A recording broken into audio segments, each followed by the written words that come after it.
Walter Green was an old black man who sacrificed everything to raise two abandoned children he found in an alley. Decades later, his cruel boss framed him for a crime, and the courtroom turned against him, whispers calling him a thief, a liar, a man unworthy of mercy. With his hands cuffed and hope fading, the judge prepared to deliver a life sentence. But just as the gavel was about to fall, two figures stepped forward, and what they revealed shook the entire room. Before we go any further, if this is your first time watching one of our videos, we'd love for you to hit that subscribe button. Your support means the world to us, and it helps us bring you even more powerful stories. Stick with us till the very end, and if this story moves you, drop your thoughts in the comments and share it with a friend. Now let's begin. The winter that year was the kind that bit through old coats and worn shoes. Streets in small industrial towns smelled of smoke and cold steel, the kind of place where people rushed home, heads down, ignoring whoever was left behind. At the end of a long shift, Walter Green, a tired black man in his late 50s, walked with a limp that never healed from years in factory work. His boss always said he was too slow, too useless, a man lucky to even keep a job. Yet Walter never argued. He swallowed the insults, carried his aches, and kept his head low. That night, he passed a narrow alley behind the diner. The hum of the freezer fans mixed with the whistling wind. And there, tucked against the dumpster, were two children, pale, shivering, their clothes nothing more than rags layered on bones. The boy's arm was wrapped around his younger sister, trying to shield her from the cold. Walter stopped. He could have kept walking, the way everyone else did. His boss's words still rang in his head. Don't waste time on strays. You can barely feed yourself. And he was right. Walter's meals were usually scraps, his room barely warm. But watching those kids, he felt a pull stronger than his hunger. He crouched, knees creaking, and the children looked up with eyes too old for their age. "You two got anywhere to go?" he asked softly. Silence, just a shake of the head. Walter exhaled, his breath fogging in the air. He knew what it meant to be discarded, to be invisible, and he couldn't leave them there. Not tonight. He reached out a calloused hand. "Come on," he said, his voice low, steady. The boy hesitated, but the girl's tiny fingers slipped into his palm, ice cold. That was enough.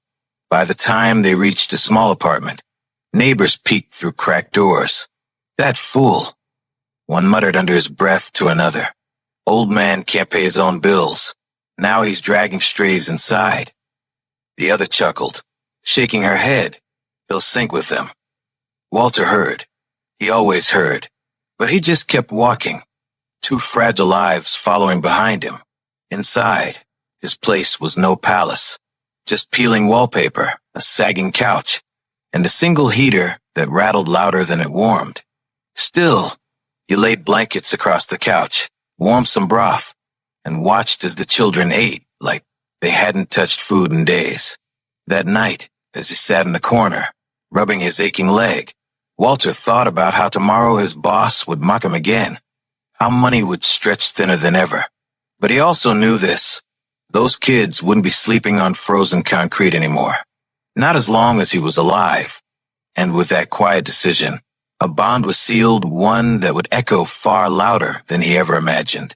The days that followed were not easy.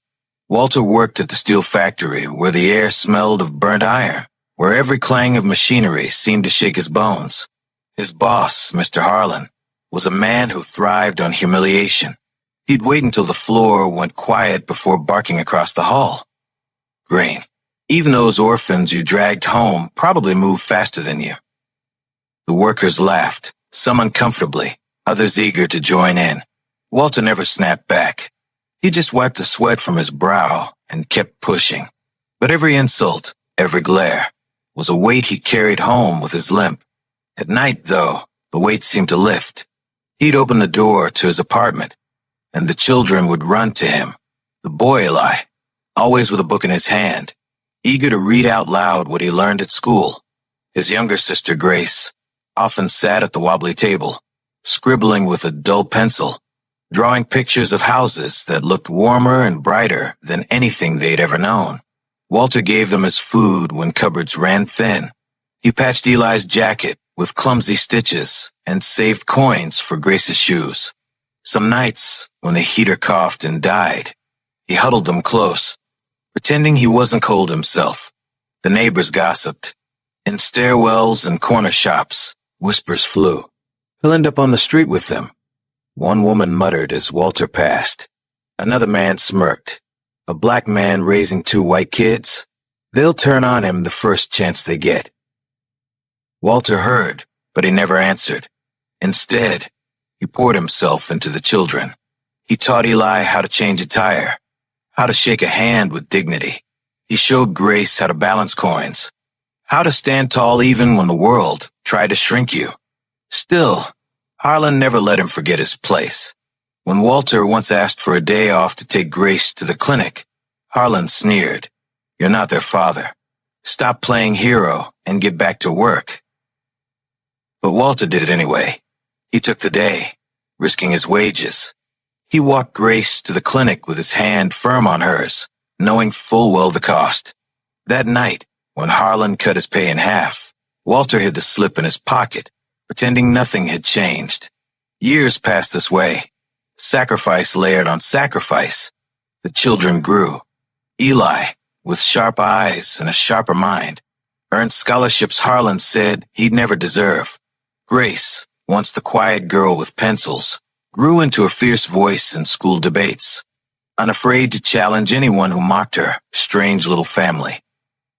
Walter watched with quiet pride. His limb grew heavier. His back bent more each year, but the kid stood taller.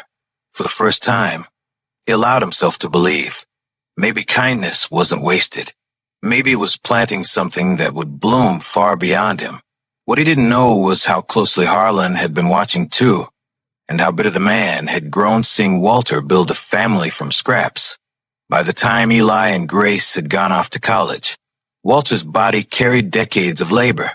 His hands were rough stone, his back bent, his steps slower than ever. But his heart swelled with pride each time a letter arrived. Eli studying law, Grace chasing journalism. He pinned their notes on the peeling wall like treasures. Mr. Harlan, however, hadn't softened. If anything, the years had sharpened his spite.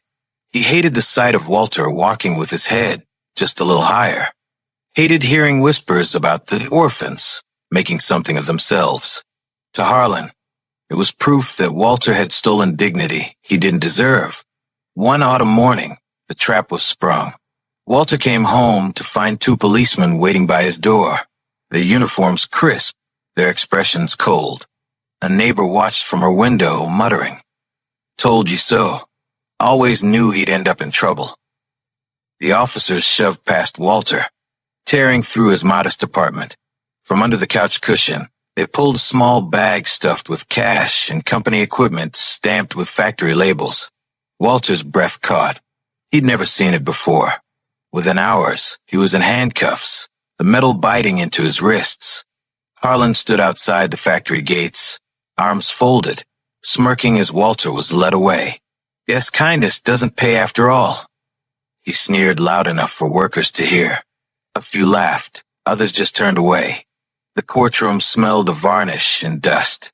Walter sat hunched, his once strong shoulders sagging. Prosecutors painted him as a bitter old man who'd stolen to survive. Witnesses, workers Harlan had quietly paid off, claimed they'd seen Walter sneaking around the storage rooms. Bystanders filled the benches, whispering, "I knew he was too good to be true.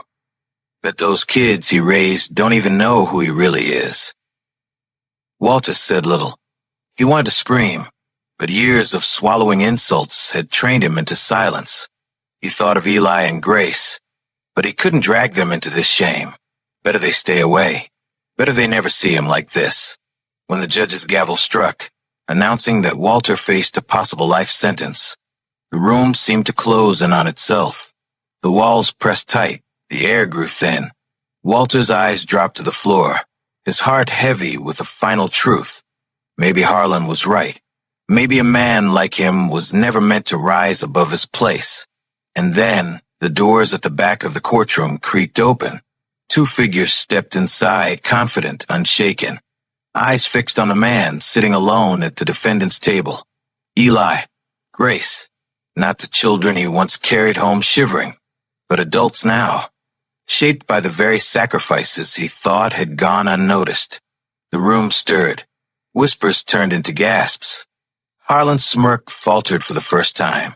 Walter's chest tightened. He hadn't wanted them here. But as Eli set down a stack of legal files, and Grace lifted a recorder, scanning the faces in the gallery, he realized something he'd never let himself believe. His kindness had come full circle, and the battle wasn't over yet. The courtroom was buzzing now, restless as Eli straightened his tie and stepped forward. Gone was the timid boy who once hid in alleys. He stood tall, voice steady, introducing himself as Walter's defense attorney. Papers slammed onto the table, files thick with evidence. Grace positioned herself in the gallery, recorder flashing red. She wasn't there just to watch. She was documenting everything. Her articles had already rattled powerful names, and now her pen was aimed squarely at Harlan. The prosecution tried to keep momentum, but Eli cut through their case piece by piece. Witnesses who claimed they saw Walter Steele faltered under his questions. One stammered, admitting he'd only heard rumors.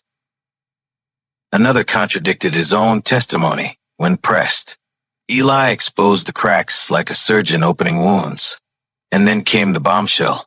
Grace rose, requesting permission to share a report. It detailed Harlan's history of wage theft, harassment, and falsified accounts at the factory, backed by documents she'd unearthed as a journalist. Murmurs swept the room. Harlan's face flushed red, his fists clenching white. Walter sat frozen, blinking against the sting in his eyes. He had thought the children he saved had outgrown him, moved on into brighter worlds. But here they were, fighting with fire he had unknowingly passed down to them. The judge leaned back, tapping a pen, weighing the storm unraveling in front of him. "It seems," he finally said, voice echoing, "this entire case was built on manipulation." He looked at Walter, then at Harlan. "The charges are dismissed." Gasps. Applause. A few jeers aimed at Harlan as he stormed out, defeated. Eli placed a hand on Walter's shoulder. Grace moved beside him, whispering, "You don't have to carry it alone anymore, Dad." That single word, Dad, echoed louder than the gavel that had freed him. Neighbors who once mocked fell silent. Reporters scribbled furiously. And Walter, old and weary, finally allowed his back to straighten, his eyes to meet the world. He had once lifted two children out of the cold. 20 years later, they had lifted him out of a cage. Because kindness doesn't die. It waits, it grows, and when the time is right, it saves. When Walter chose kindness decades ago, he never imagined it would one day save his life. This story reminds us, every act of compassion plants a seed that might return when we need it most. If you want more powerful stories of justice, sacrifice, and redemption, don't forget to subscribe and click on the next video. You won't want to miss what happens there.